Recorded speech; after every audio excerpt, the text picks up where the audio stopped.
Hello everyone, good morning, good afternoon, good evening to everyone of the class 12 present on that side. I Vinay again welcome each and everyone on the same platform of the Live Physics VK channel. Students, as you know that we are dealing with the presently on the chapter named as the EMI, stands for electromagnetic induction, where we get to know और हम लोगों ने वहां पे ये discuss किया अब तक कि हम लोग EMF मींस करंट कैसे इंड्यूस कर सकते हैं किसी भी कॉइल में, and conclusion was the simple and direct was given by the Faraday, and that conclusion was that means whenever the magnetic flux link with the coil changes and EMF induces in the coil, यानी जब भी आपका magnetic flux change होगा तो आपकी coil में EMF induce होने वाला है। तो ये हमारे पास कॉन्सेप्ट था और इसको हम लोग स्टडी करते हैं। But in the last lecture, in the previous lecture, we talk about the something new or something different. हमने उसके बारे में बात की, means last two lectures हमारे EMF इंडक्शन के बारे में ही थे, but एक अलग तरीके से EMF इंडक्शन के बारे में था, and that was the self induction.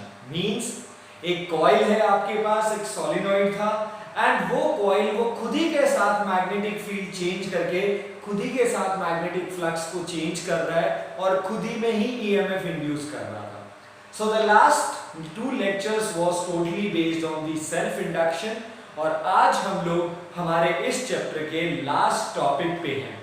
The last topic is mutual induction, as it's name mutual induction. तो वही चल रहा है, इंडक्शन ही चल रहा है, बट फिर से एक नया नाम आ गया इंडक्शन के सामने, म्यूचुअल। लास्ट टाइम वो था सेल्फ, मींस वो खुद ब खुद बना रहा था, आज आएगा mutual. So if I give you the basic idea, और अगर आपको मैं एक ओवरव्यू में म्यूचुअल वर्ड के बारे में अगर समझाता हूं, so mutual word represents you पड़ोस में, नेबर। तो यहां पे इस बार हम लोग EMF इंड्यूस करेंगे, but not with in the coil but in the neighbour place coil. तो हम पड़ोस वाली कॉइल में EMF इंड्यूस करने के बारे में बात करेंगे, और इसी इंडक्शन को आप लोग क्या बुलाएंगे? Mutual induction. I think simple है। तो कॉन्सेप्ट वही होंगे जो हमारे पुराने हैं, बट इस बार तरीके थोड़े से अलग होंगे। तो आपको कॉन्सेप्ट को लेके इतना ज्यादा वरी नहीं होना है। होपफुली मैं आपको पास लेक्चर में EMF इंड्यूस करने के कॉन्सेप्ट क्लियरली समझा पाया हूं और आप लोगों को वो क्लियर है। तो आज हम लोग नई टेक्निक पे ज्यादा फोकस करेंगे, कॉन्सेप्ट तो हमारा पुराना ही है। तो mutual induction means, check this out. Let's suppose we have first coil, हमारे पास एक कॉइल है यहां पे, okay. So you have taken that coil, done, and this coil is connected to the some source. हम लोगों ने इस coil को source के साथ connect कर दिया। So this is your DC source. अभी मैं इसके बारे में बात करता हूँ। Means हमारे पास EMF यानी बैटरी का एक ऐसा source है जो हमें DC की वैल्यू दे रहा है। DC word means the direct current को हमें देने वाला है ये। So this source is going to give us the direct current. Direct current के बारे में जानते हैं, the current whose magnitude is always being constant. तो हमारे पास ये है, ओके। हमारे पास एक और कॉइल अवेलेबल होने वाला है यहाँ पे, so we have one more coil is being available here, okay. But इस कॉइल के पास आप लोगों ने कुछ भी कनेक्ट नहीं किया, not a single source। मतलब आप यहाँ पे रजिस्टर लगा सकते हो, तो चाहे तो आप लोग अभी के लिए यहाँ पे गैल्वेनोमीटर लगा लीजिए to detect the current। Okay, so we have two coils being present here. We call the first coil as a primary coil. तो ये हमारा primary coil है, and we consider or we call this as a secondary coil. Okay, तो ये हमारा primary, ये हमारा secondary. Okay, so primary coil has its own switch. इसके पास अपना key है, अपना switch है।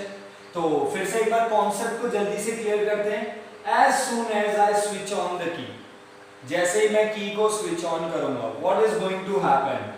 The current is going to flow through the primary circuit. जैसे ही आप लोग स्विच ऑन करेंगे तो प्राइमरी से करंट फ्लो करना शुरू होगा।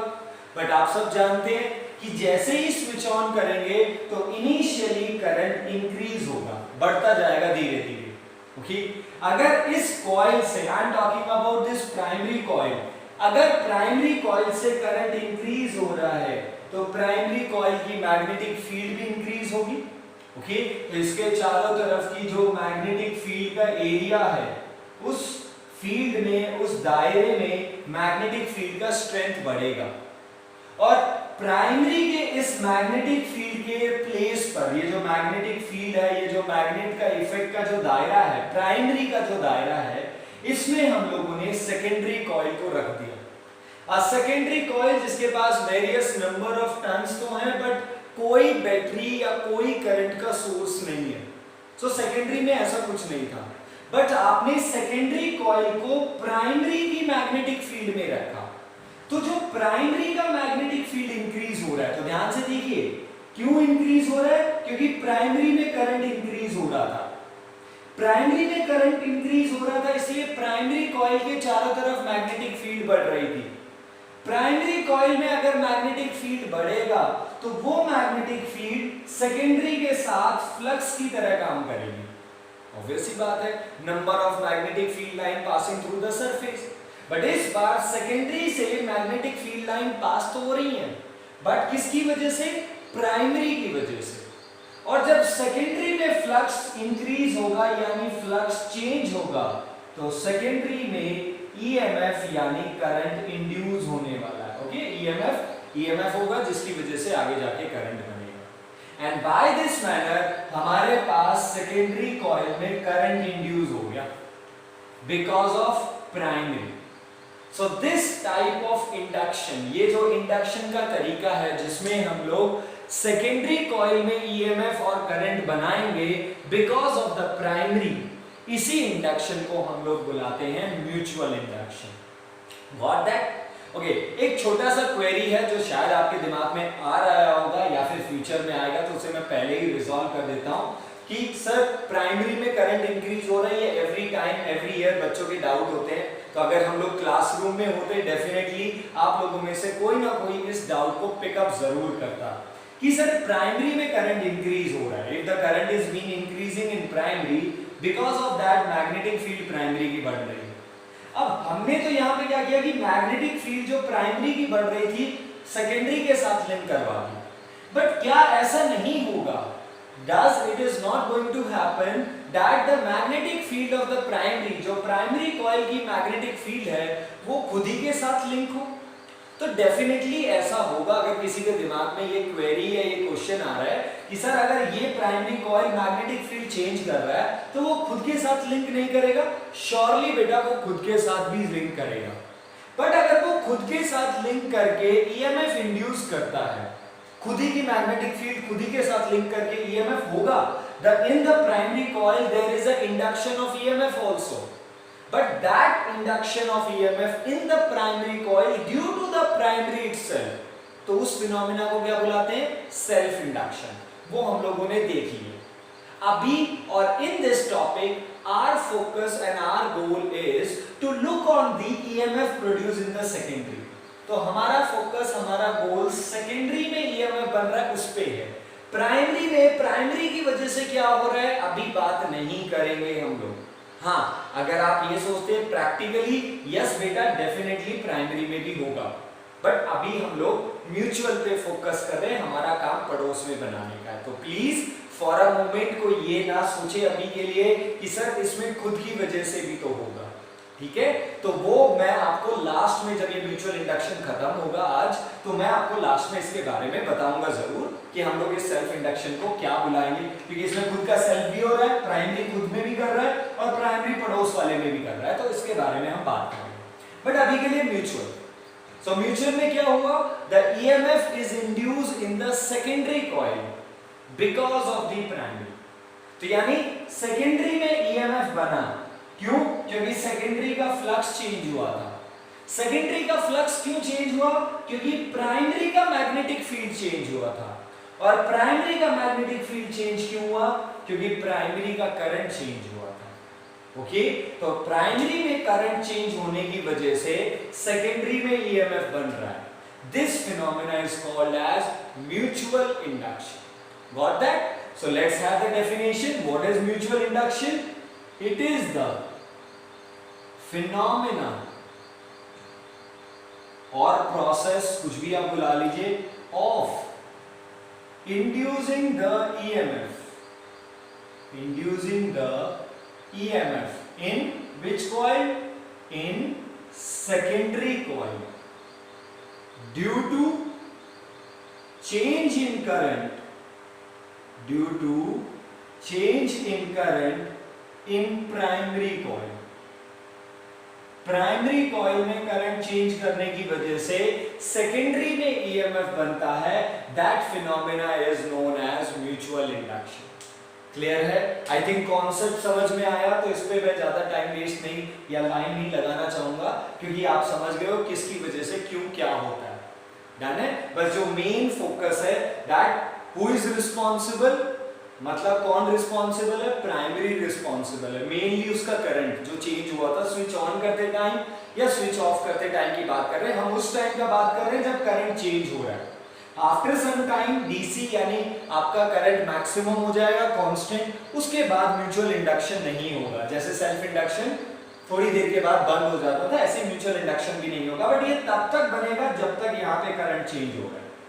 ठीक है? तो चलिए इसके बारे में बात करते हैं. तो जैसे वहां पे आपको सेल्फ इंडक्शन में याद है कि that amount of flux link, कि आपका कितना फ्लक्स लिंक हुआ, that amount of link flux is being directly proportional to current. तो भाई कितना फ्लक्स लिंक हुआ is directly proportional to current कितना था. हम लोगों ने एक रिलेशन बनाया.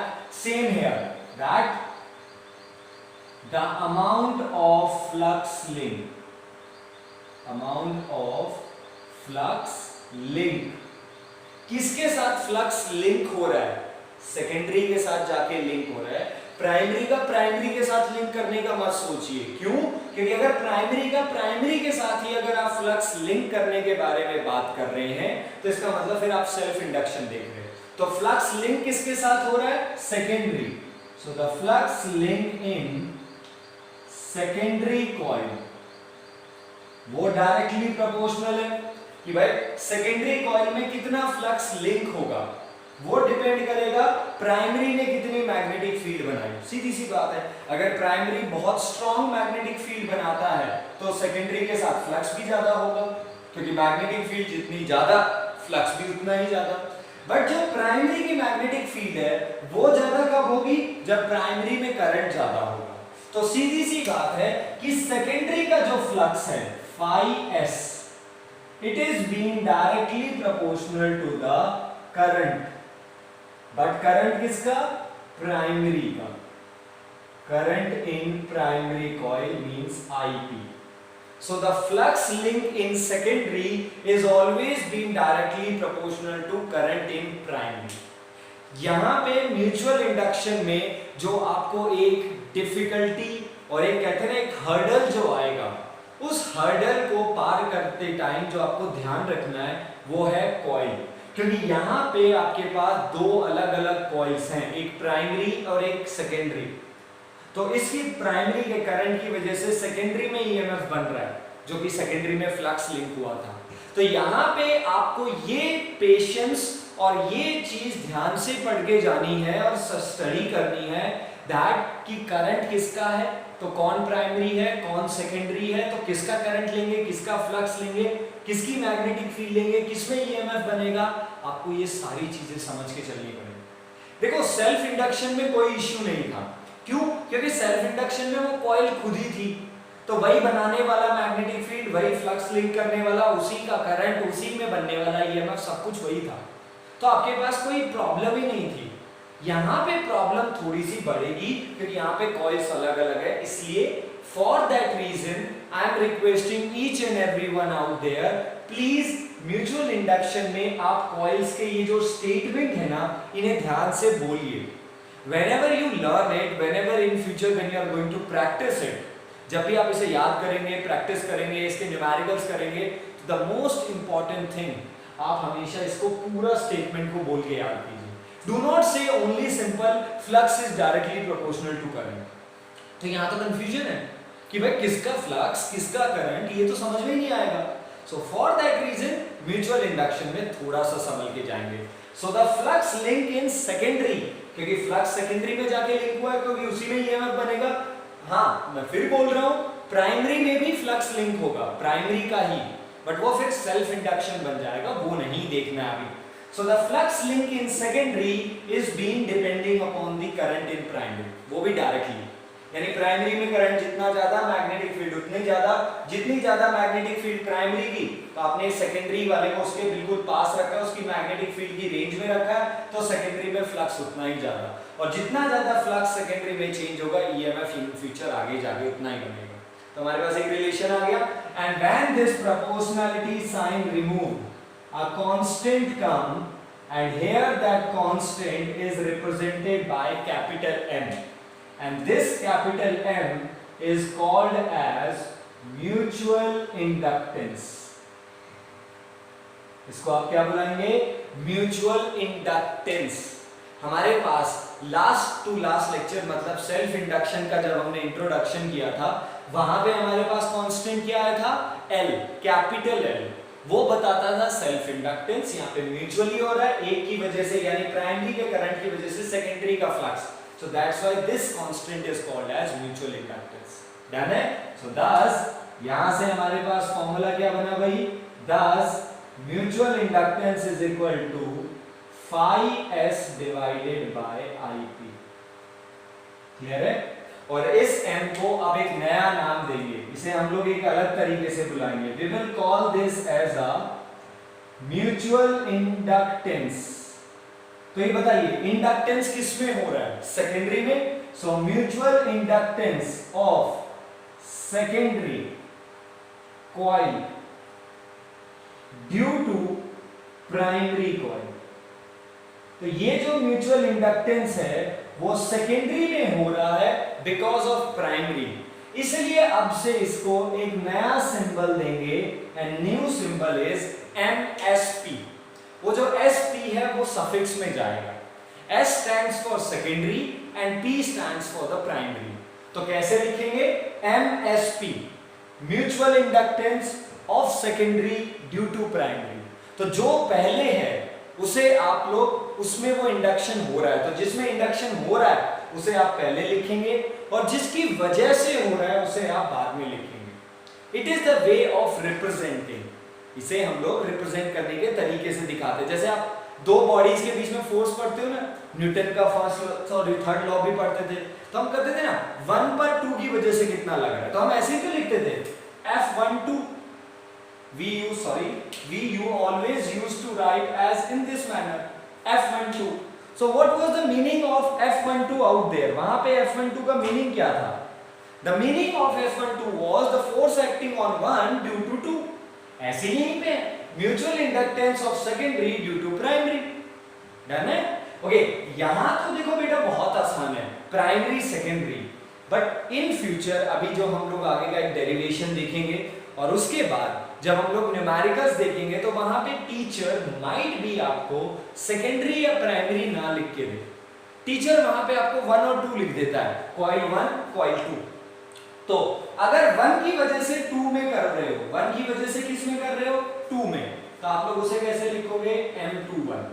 तो what is the meaning of M21? अगर हम लोग एक बार प्रैक्टिस करें तो M21 का मतलब क्या है? Mutual inductance of 2 due to 1। 2 में कितना हुआ? 1 की वजह से। तो देखिए जिसमें होता है, यानी जिसका नाम आगे है उसका फ्लक्स आएगा हमेशा। याद करने का तरीका बता रहा हूं बस आपको, ठीक है? आई थिंक कॉन्सेप्ट तो क्लियर हो गया, बट अब एक याद करने का तरीका देखते हैं। तो हम लोग पढ़ रहे हैं mutual inductance of secondary. Secondary में कितना बना बिकॉज ऑफ प्राइमरी, तो इसे कैसे लिखेंगे? MSP। और याद करने का तरीका, जो सिंबल पहले है, S पहले है, यानी सेकेंडरी में कर रहे हैं, तो जिसमें बना रहे हैं उसके साथ तो फ्लक्स लिंक होगा, और जिसकी वजह से बन रहा है उसका करंट आएगा। ऑब्वियस सी बात है, यही तो हो रहा था, सेकेंडरी में फ्लक्स लिंक हो रहा था प्राइमरी के करंट की वजह से। क्लियर है इस बात को? तो आई थिंक याद करने का तरीका सिंपल हुआ। तो एक बार मुझे एक बार प्रैक्टिस के लिए, फॉर द प्रैक्टिस, M21 के फॉर्मूले में हेल्प कर सकते हैं क्या? M21 क्या होगा? Mutual inductance of 2 due to 1, 2 में 1 की वजह से, तो 2 का फ्लक्स 1 का करंट। ऐसे ही अगर आपसे कोई पूछे यार M12 क्या है? M12 का मतलब mutual inductance in 1 due to 2, क्या पता 1 में 2 की वजह से बन रहा, तो इसके लिए फॉर्मूला क्या बनेगा? भाई 1 बन रहा है तो जो आगे है उसका फ्लक्स और जो पीछे उसका करंट। याद करने का तरीका क्लियर है? ऐसे ही आपसे अगर कई बार ए बी का नाम आ जाता है, देखो नाम कुछ भी हो सकता है बेटा, और अगर आप केवल एक ही फॉर्मेट पे रहते हैं और अगर आप उसे नहीं समझते तो यार हर क्वेश्चन में फिर नेम बदल जाएंगे, फिर आप कंफ्यूज हो जाओगे। अच्छा, हमें तो हमारे टीचर ने सेकेंडरी प्राइमरी करके पढ़ाया, कभी 1-2 करके तो पढ़ाया ही नहीं। तो 1-2 अगर उसने दे दिया या ए बी नाम दे दिया, ऐसे MBA ऐसे लिख दिया, अब अगर MBA लिख दिया तो फिर आप फंस गए। यार हमारे तो टीचर ने SP करवाया, सेकेंडरी प्राइमरी करवाया, प्राइमरी सेकेंडरी बताया, या 1-2 और 2-1 बता दिया, हमारे सर ने तो ऐसा कुछ बताया नहीं। तो यार आप उस बात को समझिए, try to understand and try to figure out the what is the concept behind it, and the concept is ये क्या बोलता है, mutual inductance of B due to A, यानी B में A की वजह से कितना बन रहा है, तो जिसमें बन रहा है उसका फ्लक्स, जिसकी वजह से बन रहा है उसका करंट, या फिर ऐसे याद करो, जो पहले है उसका फ्लक्स ऊपर आएगा, जो पीछे है उसका करंट नीचे जाएगा। डन है? ओके, सेल्फ इंडक्टेंस में ऐसा नहीं होता था, क्योंकि सेल्फ इंडक्शन में फ्लक्स भी उसी का होता था, करंट का भी उसी का ही होता था, तो कभी हम लोगों ने ऐसा लिखा ही नहीं 1-2 2-1, क्योंकि दोनों कॉइल दोनों मतलब एक ही तो था ना, सेल में बनाने वाला भी खुद है और लगाने वाला भी खुद ही है, बट यहाँ पे डिफरेंट है। सो दैट्स व्हाई रिक्वेस्ट है यहाँ पे आप लोग समझ के चलेंगे। डन है? तो मैंने अभी आपको SP दिखा दिया, because according to this diagram mutual inductance of secondary due to primary हो रहा है। ठीक है, वैसे कुछ भी आ सकता है भाई, तो संभल के और ध्यान से रखें। क्लियर है? तो चलिए इस पे बात करना शुरू करते हैं। Like it's SI unit, so flux की SI यूनिट वेबर प्लस पर एम्पियर, जो सेल्फ इंडक्टेंस की थी, तो L भी तो यही था ना आपके पास, L = 5/I, तो वेबर पर एम्पियर, तो और वेबर पर एम्पियर का दूसरा नाम क्या था, हेनरी। क्लियर है? सो SI unit of mutual inductance is also Henry और वेबर पर एम्पियर, जैसे भी आप लिखना चाहो। टेस्ला में लिखना चाहो आपकी मर्जी है, क्योंकि वेबर फ्लक्स होता है और फ्लक्स होता है BA cos थीटा, यानी टेस्ला मीटर स्क्वायर पर एम्पियर। आपकी चॉइस है, आप फॉर्मूले को या SI यूनिट को किस फॉर्म में करते हो, but I am discussing each and every one. मैं हर SI यूनिट को आपके साथ डिस्कस करूंगा, क्योंकि आपके क्वेश्चन में या न्यूमेरिकल में कोई भी हो सकती है। समटाइम्स ऐसा होता है कि मैग्नेटिक फ्लक्स आपको वेबर यूनिट नहीं मिलता, आपको टीचर लिख देता है दैट मैग्नेटिक फ्लक्स या कोई भी वैल्यू लिख के गया और लिख दिया 20 टेस्ला मीटर स्क्वायर, तो टेस्ला मीटर स्क्वायर वेबर है, ये आपको समझना पड़ेगा। ठीक है, तो इस बात के लिए आप रेडी रहिए। Now secondly dimension formula as usual, जो मैं आपके लिए हमेशा लेफ्ट करता हूं, तो डायमेंशन फॉर्मूला आप लोगों के लिए लेफ्ट है, तो वो आप लोग मुझे कंप्लीट करके देंगे। डन है? So this is the theoretical portion जो हम लोगों ने यहां से बनाया। तो देखिए, सेकेंडरी में फ्लक्स लिंक हुआ, φs कितना फ्लक्स लिंक हुआ, म्यूचुअल इंडक्टेंस इनटू प्राइमरी का करंट, तो EMF कितना इंड्यूस हुआ वो भी पता लगा लेते हैं, जैसे सेल्फ इंडक्टेंस में किया था। सो EMF इंड्यूस्ड इन सेकेंडरी में ही होने वाला है, तो E = -d∅/dt। ओके, अगर नंबर ऑफ टर्न्स हैं तो नंबर ऑफ टर्न्स कितने, n, बट किसका, सेकेंडरी का, तो फ्लक्स भी सेकेंडरी का। ओके, तो φs कितना है, MIP, तो E = -ns। अगर आप 1 टर्न का बात करें तो यहां पे मैं मेंशन कर देता हूं, फॉर 1 टर्न इन सेकेंडरी के 1 टर्न की वजह से, तो -d/dt, और फाई क्या है, MIP, तो m तो आपका कांस्टेंट है, और अगर आपका m कांस्टेंट है तो EMF इंड्यूस का फॉर्मूला -m/di/dt, बस प्राइमरी का करंट आएगा। L का भी फॉर्मूला आप जानते हैं, हमारा दूसरा फॉर्मूला क्या था, E = -L/di/dt, यहां पे भी वही है -m/di/dt। डिफरेंस वहां पे एक ही कॉइल थी, खुद के साथ थी, तो उसके कांस्टेंट को सेल्फ इंडक्टेंस बुलाया। यहां पे म्यूचुअल है, यानी प्राइमरी की वजह से सेकेंडरी में हो रहा है, तो इसे म्यूचुअल इंडक्टेंस बुलाएंगे। ओके, यहां पे जो करंट चेंज हो रहा है, the rate of change of current di/dt, इसे क्या बुलाते हैं, rate of change of current. But ये करंट कौन सा या किसका चेंज हो रहा है? प्राइमरी का। तो ये मेंशन करना जरूरी है, यहाँ पे प्राइमरी का करंट चेंज हो रहा है, ठीक है। So this is the EMF induced in due to mutual inductance. तो इसका भी फॉर्मूला लगभग वैसा ही है, minus NDI/dt minus NDIP/dt। Done है? डन ना? Absolutely. So this is the theoretical portion of the mutual inductance. Okay, अब मुझे बताने की जरूरत नहीं है। अगर टीचर आपसे यहाँ से करंट पूछता है तो यार, अगर टीचर आपसे पूछता है करंट, तो यार करंट तो सिंपल है, I is equal to E/R, कि भाई सेकेंडरी में कितना ईएमएफ बना डिवाइडेड बाय उसका रेजिस्टेंस कितना है। प्राइमरी का तो रोल केवल इतना है कि वो अपना करंट चेंज करेगा, जिसकी वजह से सामने वाले में फ्लक्स बनेगा, जिसकी वजह से सामने वाले में ईएमएफ बनेगा। तो फ्लक्स सेकेंडरी में लिंक होगा, जिससे सेकेंडरी में ईएमएफ बनेगा, जिससे सेकेंडरी में करंट बनेगा, ठीक है। तो रोल प्राइमरी का इतना ही है कि वो अपना करंट चेंज कर रहा है, जिसकी वजह से फ्लक्स सेकेंडरी में चेंज हो रहा है, जो कि लिंक हो। Got that point? So this is the theoretical concept about the mutual inductance. I hope आप लोगों को ये क्लियर होगा और सेल्फ इंडक्टेंस के कंपैरिजन में थोड़ा कम टाइम कंज्यूम करेगा ये। क्यों? क्योंकि लॉजिक हम लोग ऑलरेडी समझ चुके हैं। बस जो एक चीज मैं अगेन बोल रहा हूं जिस पे आपको ध्यान रखना है, the representation of this mutual inductance को कैसे लिखा जाता है, इसे क्या बुलाते हैं और कौन सा फ्लक्स होगा, किसका फ्लक्स होगा, किसका करंट, ये चीज डिस्टिंग्विश करना बहुत जरूरी है। डन है? क्योंकि अगर आप ये चीज समझ गए हो तो the future the coming derivation जो हमारे लिए म्यूचुअल इंडक्टेंस से है वो आपके लिए सबसे बेस्ट होने वाला है। ओके, तो शैल वी फॉरवर्ड, आगे चलते हैं। ओके, आफ्टर दिस हमारे पास सारी चीजें क्लियर हैं। So now we are going to discuss the one of the derivation of the mutual inductance। Okay, mutual induction का एक डेरिवेशन जो हमारे सिलेबस में है, जो हमें करना है, हम उसके बारे में बात करेंगे। क्लियर है? ओके, ये अभी भी ईएमआई का ही है यार, ठीक है। तो मैंने शायद आपको लास्ट लेक्चर में कहा था कि म्यूचुअल इंडक्टेंस में भी, म्यूचुअल इंडक्शन में भी एक ऐसा टॉपिक है जो हम एसी चैप्टर से लेंगे, बट जो मैं आपको उस टाइम को पिक करूंगा तो मैं आपको बता दूंगा। अभी हम लोग ईएमआई के अकॉर्डिंग ही चल रहे हैं। ओके, आई नो बेटा इस चैप्टर में कुछ चीजें हैं जो मैंने थोड़ी सी सफल कर दी हैं, मतलब वहां से उठा के यहाँ ले आया हूँ, यहाँ से कुछ नहीं लेके गया हूँ, बट आई होप आप मेरे जेन्युइन रीजन को समझ पा रहे हैं that why I am picking all those topics from the AC to here. तो आई थिंक आप एग्री हैं, एसी जनरेटर यहाँ करने में कोई प्रॉब्लम नहीं है, और आई थिंक कुछ ही फायदा ही होगा क्योंकि साथ के साथ हो गया topic. Second, energy stored in the inductor, जो हम लोगों ने लास्ट लेक्चर में किया था, आई थिंक उससे भी आप एग्री हो। हाँ, अगर वो एसी चैप्टर में होता तो आई थिंक हम लोग वहां तक एल सेल्फ इंडक्टेंस का फॉर्मूला भूल ही जाते, हमने यहीं पे साथ के साथ कर लिया। आई थिंक आप इस पे भी एग्री हो। एंड इन फ्यूचर जो टॉपिक आएगा उस पे भी आप लोग श्योरली, जैसे आपको दोनों टॉपिक आराम से समझ में आए, कोई एसी चैप्टर का लेना देना ही नहीं था, हम लोगों ने आराम से किया उसे।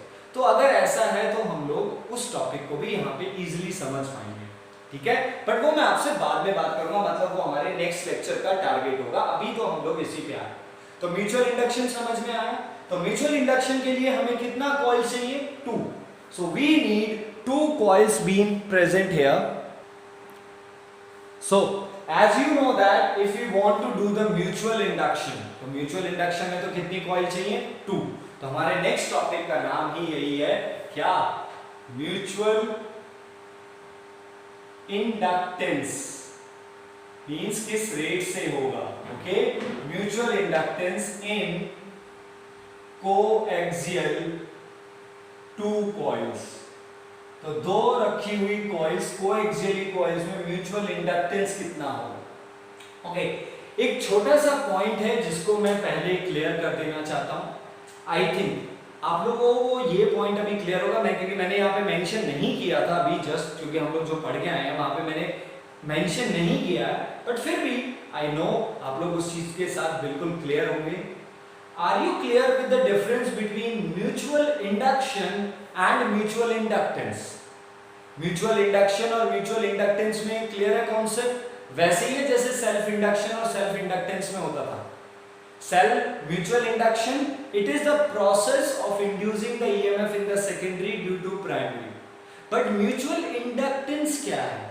So mutual inductance, it is the property, it is the constant factor जिससे आपका सेकेंडरी में ईएमएफ बनेगा प्राइमरी. सो प्रोसेस को इंडक्शन बुलाते हैं और प्रॉपर्टी को इंडक्टेंस बुलाते हैं. जैसे सेल्फ इंडक्शन और इंडक्टेंस थे, तो ऐसे ही प्लीज यहाँ पे, ठीक है. ओके, इस डिवाइस को कोई पर्टिकुलर नाम नहीं है. जैसे इंडक्शन दिखाने वाले डिवाइस को सेल्फ इंडक्शन दिखाने वाले डिवाइस को आप इंडक्टर बुलाते हैं. कैपेसिटी यानी चार्ज को स्टोर करने वाले को कैपेसिटी, वो टर वाला था ना, तो यहाँ पे इसका कोई स्पेसिफिक नेम नहीं है. जस्ट सिंपल हम लोग इसे टू कॉइल्स बुलाते हैं. बट इस बार हमारा ये जो टॉपिक है, इसमें हमें म्यूचुअल इंडक्टेंस निकालना है. क्या निकालना है? कैपिटल M निकालना है.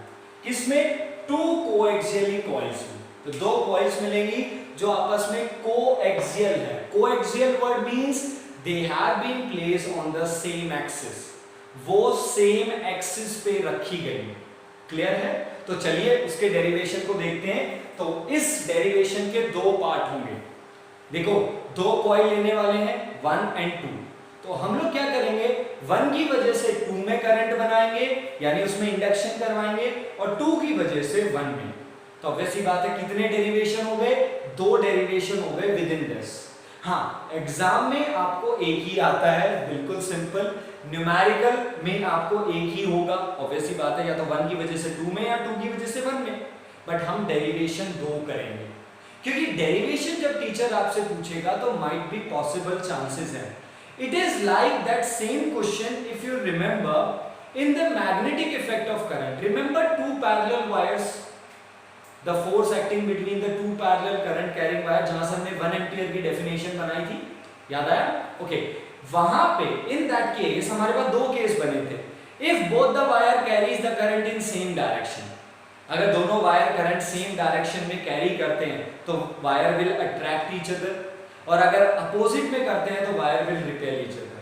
हाँ, फॉर्मूला दोनों का सेम आया था मैग्नीट्यूड, बट बिहेवियर अलग था. अब एग्जाम में दोनों में से कोई भी हो सकता है. that obtain the expression for force acting per unit length between the two parallel wire if they carry the current in same direction. तो आपको सेम करना पड़ेगा. अगर वो बोलता है अपोजिट तो आपको अपोजिट करना पड़ेगा. हाँ, अगर एग्जाम में स्पेसिफाई नहीं होता है कि whether the current is in same or opposite, then it is your choice कि आप किसी के साथ भी जा सकते. सेम कॉन्सेप्ट लाई हियर बेटा, दैट कि हमारे पास दो कॉइल होंगे यार, 1 और 2. तो 1 की वजह से 2 में बन सकता है, 2 की वजह से 1 में भी, क्योंकि हम दोनों को करंट देंगे. ठीक है, तो अभी जो हमने डायग्राम देखा उसमें हमने केवल प्राइमरी को करंट दिया और सेकेंडरी में बनाया.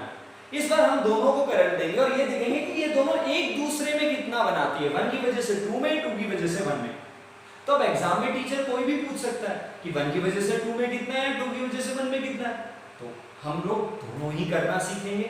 बट इन फ्यूचर अगर आपको एग्जाम में ये क्लियर नहीं है दैट की teacher is asking for which coil की वजह से कौन सा कॉइल में, इन दैट केस ये आपका चॉइस है. आप ऊपर हेडिंग डाल दीजिए, जैसे वहां पे लिखते थे ना कि मैं सेम डायरेक्शन ऑफ करंट ले रहा हूं, बस मेरी मर्जी है, क्योंकि आपने तो लिखा ही नहीं. यहाँ पे भी ऐसे ही. फिर आपको दोनों नहीं करने कि अगर टीचर आपको बोलता है कि find out the force acting per unit length between the two parallel wire, और आप ये करो ओके सर यहाँ तो नहीं लिखा कि दोनों सेम लेने अपोजिट, तो आप सेम भी कर रहे हो और अपोजिट भी. नो, ये नहीं करना है. इसलिए मैं आपको पहले ही प्रिकॉशन दे रहा हूं. तो फर्स्ट हम लोग करेंगे, सेकंड आप लोग ट्राई करेंगे ज्यादातर, उसमें मैं आपको हिंट में हेल्प करूंगा. ठीक है, तो पहले फर्स्ट को ध्यान से समझना. So how many coils we required 2 coils. So this is your coil number 1. ये हमारी फर्स्ट कॉइल. ठीक है, first coil with current I1, first coil with number of turns N1. Okay, this is the axis of the coil. ये हमारे coil की axis है. First coil with radius R1. Okay, तो first coil का radius R1 है, number of turns N1 है, current I1 है, and length is L. Done. This is your first coil. Clear है? Now second coil. But second coil coaxial लेनी है, मतलब उसी की एक्सिस पे लेनी है और उसी के अंदर भी लेनी है. वैसे तो एक्सिस पे यहाँ पे भी बन सकती है, बट हम उसी के अंदर लेंगे. वो रीजन मैं आपको बताऊंगा क्यों. तो मैंने सेकेंड कॉइल ले लिया and second coil I am drawing with the red, ठीक है। तो by this manner I will request each and every one student, please आप लोग जब अपनी नोटबुक में सेकेंड कॉइल बनाए, use the different colour of the pen. आपने फर्स्ट कॉइल पेंसिल से बना दिया तो सेकेंड कॉइल ब्लू पेन से बना लो, रेड, मतलब कोई ऐसा यूज कर लो जिससे आपको डिस्टिंग्विश हो जाए। So this is our secondary coil with current I2, with number of turn N2 and with radius R2, such that आपको clearly mention हो रहा है R1 is greater than R2, यानी फर्स्ट कॉइल का रेडियस सेकंड से ज्यादा है, यानी जो सेकंड कॉइल है वो फर्स्ट कॉइल के अंदर इनबिल्टेड है, मतलब अंदर फर्स्ट कॉइल है और उसके चारों तरफ सेकंड कॉइल लपेटा हुआ है आपने। इस तरीके से हम लोगों ने रखा है। So I think diagram is clear. So let's talk about the consideration of language. So let us consider two coaxial placed coils with current, दोनों के पास करंट कितना है, with current I1 and I2, number of turns N1 and N2, number of turns how much, N1 and N2, and radius R1 and R2 such that R1 is greater than R2 of equal length L, दोनों की length क्या होंगी, equal है, तो दोनों की जो length है वो हम लोगों ने सेम लिया हुआ है यहाँ, ठीक है। बट प्लीज एवरीवन, आने वाले इस 20 to 25 मिनट्स प्लीज अपना कंसंट्रेशन फुली लेके आ जाना, बिकॉज ये जो आपका डेरिवेशन है यही आपको बहुत कुछ आगे के लिए हेल्प करेगा। जैसे इसका जब सेकंड पार्ट करेंगे वो भी, जैसे हम ये चलो यहाँ पे 1 की वजह से 2 में निकालेंगे, नेक्स्ट केस 2 की वजह से बनेगा। But let me warn you, firstly मैं आपको पहले ही बता देता हूं, there is a one numerical in your NCERT exercise. आपकी एनसीईआरटी एक्सरसाइज में एक न्यूमेरिकल है जो म्यूचुअल इंडक्टेंस पे है, और उसमें उन लोगों ने थोड़ा सा ट्विस्ट पार्ट किया हुआ है। वो जब हम लोग आगे एक हॉर्स का लेक्चर और बनाएंगे, एक ऐसा लेक्चर बनाएंगे जिसमें हम लोग टिपिकल न्यूमेरिकल्स को करेंगे। सो उस लेक्चर के लिए प्लीज एवरीवन आज के टॉपिक को ध्यान से देखेंगे। तो आज के टॉपिक में क्या है, दो कॉइल्स हैं, दोनों कोएक्सियली हैं, दोनों के नंबर ऑफ टर्न्स अलग अलग हैं, N1 N2, दोनों के पास करंट अलग अलग है, दोनों की रेडियस अलग अलग है, बट एक चीज जो दोनों में कॉमन है वो लेंथ, दोनों की लेंथ सेम है। सेम लेंथ के दो सोलिनॉइड या दो कॉइल ले लिए आप लोगों ने, डन है। तो चलिए आज और अभी हम लोग अपना फर्स्ट कॉन्सेप्ट करेंगे, पहली चीज करेंगे, और पहला चीज जो हम लोग करने जा रहे हैं वो है म्यूचुअल इंडक्टेंस। क्या करेंगे, mutual inductance of coil 2 due to coil 1। तो कॉइल 2 में 1 की वजह से चलो बनाते हैं, ये हमारा पहला। तो हाउ वुड यू रिप्रेजेंट, आप इसे कैसे रिप्रेजेंट करेंगे, mutual inductance of 2 with due to 1 कैसे लिखेंगे, M21, क्लियर है, M21 mutual inductance of 2 due to 1। और इसका फॉर्मूला क्या बनेगा, किसमें, 2 का फ्लक्स और 1 का करंट, क्लियर है। तो M21 का फॉर्मूला क्या बन गया, flux linkage 2 due to the 1, जो पहले नाम उसका फ्लक्स, जो बाद में उसका करंट। तो फर्स्ट का करंट तो है, अब हमें क्या चाहिए, सेकंड का फ्लक्स चाहिए, तो सेकंड का फ्लक्स निकालते हैं। सो सेकंड का फ्लक्स यानी सेकंड वाली कॉइल के साथ फ्लक्स लिंक होगा किसकी, मैग्नेटिक फील्ड की वजह से, फर्स्ट वाले की मैग्नेटिक फील्ड की वजह से। बात को समझ पा रहे हो, तो थोड़ा सा ध्यान से स्टेटमेंट्स को भी सुनना प्लीज, दैट कि सेकेंडरी कॉइल में फ्लक्स लिंक होगा, यानी सेकेंडरी मतलब कॉइल नंबर 2 में फ्लक्स लिंक होगा किसकी मैग्नेटिक फील्ड की वजह से, 1 की मैग्नेटिक फील्ड की वजह से। देखो वैसे तो 2 के पास खुद का करंट है, तो 2 के पास खुद की मैग्नेटिक फील्ड होगी, बट अगर आप लोग सेकंड कॉइल में यानी नंबर 2 कॉइल में जो फ्लक्स है वो खुद ही के करंट का ले लोगे तब तो वो तो सेल्फ इंडक्शन हो गया ना। तो आप म्यूचुअल इंडक्शन को समझिए, हमें इस कॉइल में फ्लक्स लिंक करना है तो सामने वाले की मैग्नेटिक फील्ड होनी चाहिए, यही म्यूचुअल है। तो अगर 2 का फ्लक्स चाहिए तो मैग्नेटिक फील्ड किसकी, 1 की। समझ रहे हो म्यूचुअल इंडक्शन को? तो इस पे आपको सबसे ज्यादा फोकस करना है। तो अगर 2 का फ्लक्स निकालना है तो पहले 1 की क्या चाहिए, magnetic field. So firstly we will calculate magnetic field of coil 1। तो मैग्नेटिक फील्ड किसकी, 1 की, जो कि 2 के साथ फ्लक्स में लिंक करेगी, क्योंकि हमें 2 का म्यूचुअल इंडक्टेंस चाहिए। तो 1 की magnetic field it is equal to mu not N1 I1। बस सॉलिनॉइड ही तो है, तो B is equal to mu naught Ni, और सिंस अंदर ही निकाल रहे हैं क्योंकि तो हम लोगों ने म्यू नॉट Ni, और स्मॉल n क्या होता है, mu naught capital N1 I1 by L।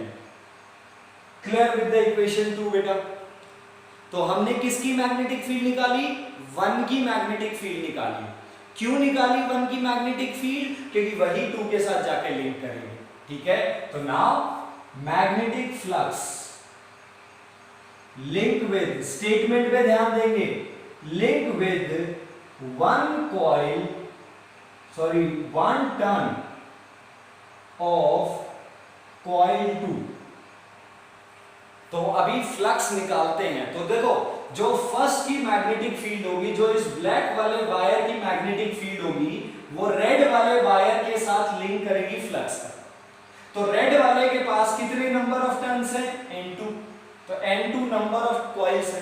तो पहले रेड वाला वायर यानी कॉइल नंबर 2 जो है उसका फ्लक्स निकाल लेते हैं। तो आई थिंक अगर आप ऐसे समझ पाओ तो ये चीज आपको ज्यादा बेटर वे में समझ में आएगी। वो मैं वैसा यूज कर रहा हूँ, 2 parallel wire, red black system use कर रहा हूँ ताकि आपको समझ में आए। तो फ्लक्स किसका चाहिए, 2 का। ठीक है, बट उसके एक टर्न का बात कर रहे हैं पहले। तो सेकेंडरी कॉइल यानी नंबर 2 वाले कॉइल का एक टर्न का कितना फ्लक्स हुआ ये पता लगाते हैं। तो फ्लक्स का formula B, but magnetic field किसकी, 1 की। तो मैग्नेटिक फील्ड 1 का A cos थीटा। तो अब बात करते हैं एरिया पे। सो this is the front view of the coil. ये आपकी कॉइल का सामने का व्यू है जो आप लोग देख रहे हैं। तो लेट अस एज्यूम आप इस साइड से देख रहे हैं, एक बार इसका साइड व्यू देखते हैं। तो अगर आप इसे साइड से देखें तो आपका कॉइल सर्कुलर ही होगा, क्योंकि रेडियस है ना, साइड से देखेंगे ऐसे, ओके। और इसके अंदर आपके पास रेड वाला कॉइल है, यही है। बाहर R1, जो ब्लैक वाला है वो R1 है, और जो रेड वाला है वो R2 है। डन है, ओके। तो इस बार मैग्नेटिक फील्ड किसने बनाई, 1 ने। ओके, वैसे तो मैग्नेटिक फील्ड 2 भी बना रहा है, बट जो 2 की मैग्नेटिक फील्ड है वो 1 के साथ लिंक करके पढ़ेंगे बाद में। तो हमें तो म्यूचुअल इंडक्टेंस चाहिए था 2 का। ध्यान से, we need the mutual inductance of 2 because of the 1। तो फ्लक्स 2 का चाहिए, तो मैग्नेटिक फील्ड 1 की। तो मैग्नेटिक फील्ड 1 की इतनी है। अब सीधी सी बात करते हैं मैग्नेटिक फील्ड 1 की, यानी इस ब्लैक वाले की। तो सोलिनॉइड है, तो सोलिनॉइड के अंदर ये मैग्नेटिक फील्ड कहाँ होती है, अंदर ही होती है। तो ब्लैक वाले ने मैग्नेटिक फील्ड ये बना दी। ध्यान से देखना, the magnetic field due to black wire, मतलब बाहर वाले की वजह से। हो गया भाई? तो ब्लैक वाले की वजह से ये मैग्नेटिक फील्ड है। अब इस ब्लैक वायर के अंदर, यानी इस ब्लैक वाली कॉइल के अंदर रेड वाला कॉइल है जिसका रेडियस छोटा है। तो हमें तो इसका फ्लक्स चाहिए, इस वाले का फ्लक्स का मतलब number of magnetic field line passing through the surface. तो जिस भी सरफेस को पढ़ रहे हो उससे कितनी मैग्नेटिक फील्ड लाइन जा रही है। तो सीधी सी बात है, हम केवल इस सरफेस को पढ़ रहे हैं। तो ये जो ब्लैक वाली, जो बाहर वाली मैग्नेटिक फील्ड बच गई, ये हमारे लिए फ्लक्स का काम नहीं करेगी। हमारे लिए मतलब कॉइल 2 के लिए फ्लक्स का काम नहीं करेगी। मतलब आपने पूरे बोर्ड पर मैग्नेटिक फील्ड लगा दी और आपका कॉइल केवल इतना सा है, ये है आपका कॉइल। तो हमें इस कॉइल का फ्लक्स चाहिए। तो हमें इस साइड वाली मैग्नेटिक फील्ड से क्या लेना देना, हमें तो वो ही मैग्नेटिक फील्ड चाहिए जो मेरे इस एरिया से आ रही है। हाँ, मैग्नेटिक फील्ड का मैग्नीट्यूड सेम रहेगा because you all know that the magnitude of the magnetic field of the solenoid is always constant. यानी सोलिनॉइड की मैग्नेटिक फील्ड यूनिफॉर्म होती है, हर जगह कांस्टेंट होती है, तो मैग्नेटिक फील्ड की वैल्यू तो यही रहेगी, बट हमें केवल एरिया चाहिए ये छोटे वाला। तो छोटे वाला एरिया मतलब रेड का एरिया, और रेड वाला कॉइल 2 है, तो एरिया किसका 2 का। नाउ cos थीटा, और यहां पे थीटा कितना डिग्री 0 डिग्री। क्यों? क्योंकि कॉइल फिर वही सेल्फ इंडक्टेंस की तरह बेटा, ये आपका कॉइल है और यहां पे आपकी मैग्नेटिक फील्ड नॉर्थ से साउथ जाएगी, तो ये आपका कॉइल है, मैग्नेटिक फील्ड नॉर्थ से साउथ। तो अगर ऐसा जाता है कॉइल के अंदर परपेंडिकुलर मैग्नेटिक फील्ड, चलो मैंने यहाँ पे इनवर्ट बनाई है, या तो इनवर्ट जाएगी या आउटवर्ड जाएगी, तो एरिया वेक्टर के साथ हमेशा एंगल कितना बनेगा 0 बनने वाला है।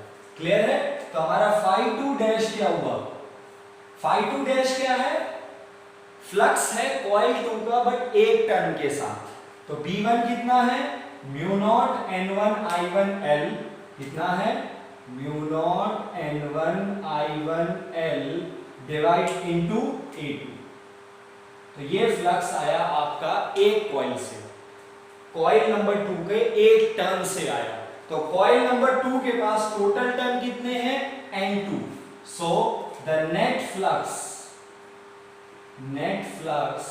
थ्रू कॉइल 2 से टोटल फ्लक्स कितना होगा N2 टाइम्स ऑफ 1 टर्न का फ्लक्स।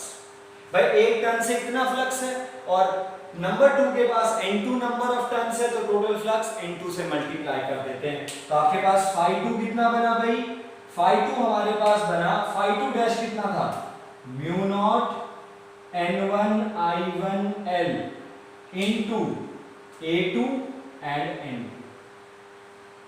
क्लियर है? So this is the total flux link with coil number 2। तो coil 2 के साथ कितना फ्लक्स लिंक हुआ, उससे पहले coil 2 के एक टन का फ्लक्स निकालना पड़ेगा।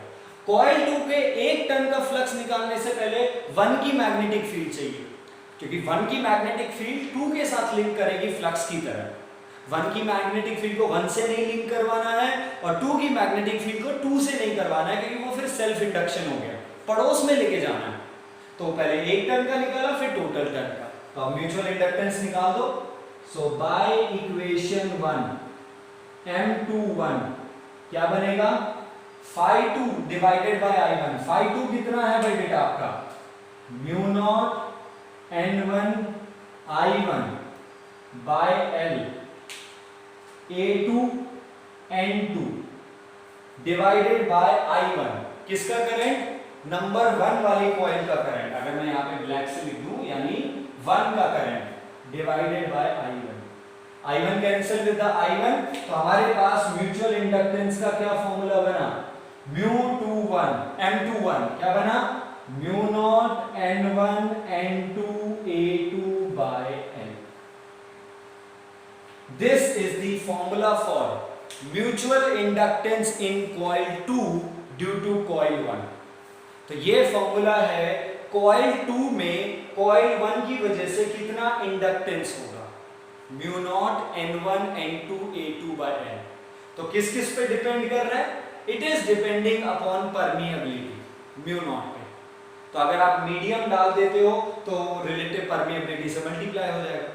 It depend upon number of turn off first coil, it depend upon number of turn off second coil and it depend upon the area. But area किसका second वाली कॉइल का। Second वाली coil मतलब कौन सी वाली coil, जिसका radius छोटा है, इस बात को याद रखना। तो यहाँ पे वही एरिया आ रहा है जिसका रेडियस छोटा है। अगर आप एरिया को रेडियस की टर्म में लिखना चाहो, so area is equal to pi r2 square. तो अगर आप इस फॉर्मूले में रेडियस को ऐड करना चाहते हैं, आपकी चॉइस है। And what is the meaning of L? The meaning of L is the length of the solenoid। तो म्यूचुअल इंडक्टेंस का formula mu not N1 N2 A2 by L। But ये किसका म्यूचुअल इंडक्टेंस है 2 due to 1। Clear है? Done? Okay, so please note it down mutual inductance of 2 due to 1। तो 2 में 1 की वजह से कितना बना ये हमने निकाला। अब हम लोग इसका सेकंड यानी रिवर्स करेंगे कि 1 में 2 की वजह से कितना बनेगा, डन है? तो एक बार जल्दी से इसे कॉपी कर लीजिए by pausing the video please. Okay, तो अभी थोड़े बहुत बदलाव आएंगे, तो बदलाव पे काम करना शुरू करते हैं। तो इस बार क्या करना भाई, ध्यान से, तो इस बार कलर कोड पे मत जाना, मैं दोबारा नहीं लिख रहा हूं, बस मैं केवल आपको हिंट दे रहा हूं। तो इस बार हमारा जो सेकंड केस है, तो mutual inductance in coil 1 due to coil number 2, तो फॉर्मूला बदल जाएगा। कैसे लिखोगे इसे? It would be written as M12। M12 का मतलब 1 का फ्लक्स 2 का करंट। इस बार 1 में करना है 2 की वजह से, ठीक है? तो 1 में करना है 2 की वजह से, तो 1 में करना है तो 1 आपके लिए सेकेंडरी का काम करेगा और 2 आपके लिए प्राइमरी का काम करेगा। तो वैसे ही हो गया। चलिए, तो आप सीधी सी बात है, बात समझ गए होंगे आप लोग की 1 में करना है 2 की वजह से, तो फ्लक्स किसका चाहिए? 1 का। अब 1 पे फ्लक्स जो लगाएगा वो किसकी मैग्नेटिक फील्ड लगाएगी? 2 की मैग्नेटिक फील्ड लगाएगी। तो यहां पे आप B2 निकालेंगे। क्या निकालेंगे? B2। अब वो आप लोग करेंगे, ठीक है? मैं हिंट दे रहा हूं बस आपको। तो हो गया भाई। तो अब सेकंड की मैग्नेटिक फील्ड है, वो फ्लक्स का काम करेगी किसके साथ? वो फ्लक्स का काम करेगी 1 के साथ। तो magnetic field link with the 1, coil 1 के साथ कितना फ्लक्स लिंक हुआ? 1 टर्न में। तो मैग्नेटिक फील्ड किसकी? 2 की। तो एरिया किसका? अब ये एक और छोटा सा पॉइंट है जिसको आपको समझना है। तो हमारे पास ये हमारी बड़ी कॉइल थी और ये हमारी छोटी कॉइल। इस बार जो मैग्नेटिक फील्ड है वो कौन सी कॉइल बना रहा है? This time, so this time the magnetic field is being produced by the coil number 2। तो इस बार जो मैग्नेटिक फील्ड है वो इसी कॉइल में बनाई और जो कि 1 वाली के साथ जाके लिंक होगी। तो इस बार कहानी ये हो रही है कि आपका जो मैग्नेटिक फील्ड है ना वो इतने एरिया में ही बन रहा है और आपको फ्लक्स चाहिए इस पूरे एरिया का। तो इस पूरे एरिया में ये जो साइड वाला एरिया है यहां से तो मैग्नेटिक फील्ड ही नहीं है, तो मैग्नेटिक फील्ड तो केवल इस वाले एरिया से ही आ रही है, यानी यही वो एरिया है जो आपकी फर्स्ट वाली कॉइल के साथ कॉमन है। तो यानी मैग्नेटिक फील्ड तो केवल इसी से पास हो रही है। तो एरिया फिर से कौन सा लेंगे? 2 cos 0 लेंगे। यानी सबसे इंपॉर्टेंट पॉइंट कि जो फर्स्ट में फ्लक्स लिंक होगा, फर्स्ट वाली बड़ी वाली कॉइल में जो फ्लक्स लिंक होगा वो सेकंड की मैग्नेटिक फील्ड की वजह से। बट एरिया भी मैंने यहाँ पे सेकंड का क्यों लिया? क्योंकि यहाँ पे ये जो A2 एरिया है, ये जो छोटे वाला एरिया है, मैग्नेटिक फील्ड केवल इतने में बन रही है क्योंकि 2 की मैग्नेटिक फील्ड चाहिए ना रेड वाले की। तो ये वाला जो जगह है यहाँ पे तो मैग्नेटिक फील्ड है ही नहीं, तो इस एरिया को तो पढ़ना ही नहीं है, जहां से मैग्नेटिक फील्ड जा ही नहीं रही है, तो वहां पे फ्लक्स किस चीज का होगा? किसी का भी नहीं। तो फ्लक्स तो नंबर 1 वाली कॉइल में फ्लक्स केवल इतने से एरिया में होगा क्योंकि यही वो एरिया है जो दोनों में कॉमन है। यानी सीधी सी बात जो हमें अब निकल के आई वो ये कि म्यूचुअल इंडक्टेंस चाहे 1 विद रिस्पेक्ट टू 2 हो चाहे 2 विद रिस्पेक्ट टू 1 हो, एरिया हमेशा कौन सा होगा? वो एरिया होगा जो दोनों में कॉमन होगा, वो एरिया जिसमें कॉइल अपना मैग्नेटिक फील्ड सामने वाले के साथ लिंक कर सके। सो एरिया हमेशा कॉमन वाला लेना है और कॉमन वाले एरिया का मतलब एरिया हमेशा स्मॉल रेडियस का लेना है। सीधी सी बात और डायरेक्ट कंक्लूजन यही है, ठीक है? तो यहाँ पे भी एरिया 2 ही आएगा। कोई ये ना कर दे मैग्नेटिक फील्ड 2 की लिया है तो एरिया 1 का कर दे, क्योंकि पूरे 1 के पूरे एरिया में मैग्नेटिक फील्ड है ही नहीं, क्योंकि मैग्नेटिक फील्ड तो केवल यही बना है। डन है? फिर उसके बाद कॉइल 1 का नेट फ्लक्स, तो कॉइल 1 का नेट फ्लक्स क्या होगा? कॉइल 1 के पास net number of turns into coil 1 का एक टर्न का फ्लक्स जो भी आपका यहां से आएगा। इस तरीके से आप मुझे क्या बना के देंगे? By this manner you are going to find out the formula for M12। So M12 it is your homework, it is your work और assignment जो आपको करना है। क्लियर है? So this is the mutual inductance of the two coaxially placed coils। हमने 1 with respect to 2 भी देख लिया और 2 के अंदर with respect to 1 भी देख लिया। तो एक मैंने आपको करवा दिया था M21, आप लोग M12 मुझे निकाल के देंगे। डन है? पक्का? So this is whole about the mutual inductance. तो ये हमारे म्यूचुअल इंडक्टेंस के बारे में है, जिसको हमें कैरी आउट करना है, जिसको हमें आगे डील करना है। नाउ द न्यूमेरिकल्स के बारे में बात करते हैं। So the numericals are going to be very easy and very comfortable zone. आप लोगों ने लास्ट असाइनमेंट, जो लास्ट लेक्चर था जिसमें हम लोगों ने एनर्जी स्टोर किया था और हम लोगों ने वो कुछ टिपिकल देखे थे, उसमें आप लोगों को कुछ सेल्फ इंडक्शन के कुछ न्यूमेरिकल्स मिले थे and I think self induction के न्यूमेरिकल क्विकली हो गए थे आपसे। तो in the same manner mutual induction के भी numerical are going to be very easy. अगर आपने लॉजिक और कॉन्सेप्ट समझा है तो जो न्यूमेरिकल मैं अभी आपके साथ डिस्कस करूंगा डायरेक्ट है, स्ट्रेट फॉरवर्ड है, वो तो ईज है। हाँ, जो कुछ टिपिकल न्यूमेरिकल्स होते हैं, टिपिकल क्वेश्चंस होते हैं, हाँ उसके बारे में हम लोग एक डिफरेंट लेक्चर जरूर बनाएंगे जैसे ही हमारा नेक्स्ट टॉपिक खत्म हो जाता है। क्लियर है? सो टुडेज वर्क आपको म्यूचुअल इंडक्शन को समझना है, कोएक्सियली कॉइल का एक मैंने करवाया है, M12 आप लोग फाइनलाइज और पूरे अच्छे तरीके से। ओके, लैंग्वेज और डायग्राम दोबारा नहीं बनाना है M12 के लिए, डायग्राम वही रहने दो, लैंग्वेज वही रहने दो, बस यहां से रिपीट करके नीचे सेकंड केस बना के आप लोग कर देंगे। ठीक है? So this is M12 and I want to know, जैसे ही आपका लेक्चर खत्म होता है आप इसे सीन करते हैं, please text me what is M12। मुझे टेक्स्ट करके बताइए क्या आपका आंसर कैसा आया, सेम आया, अलग आया कुछ, तो वो चीज मुझे वापस से एक बार गेट टू नो करनी है। ठीक है? तो प्लीज ये आप कंप्लीट करेंगे। Now as usual the assignment, कुछ न्यूमेरिकल्स आपको मिलेंगे, ज्यादा नहीं होंगे, थोड़े से होंगे, 3 4 5 न्यूमेरिकल, तो इतना तो बनता ही है बेटा। So you will get some numericals in the description box. So in the description box you will get the link of the assignment of the mutual induction. So mutual induction की आपको assignment मिल जाएगी, उसे done कीजिए, उसे complete कीजिए।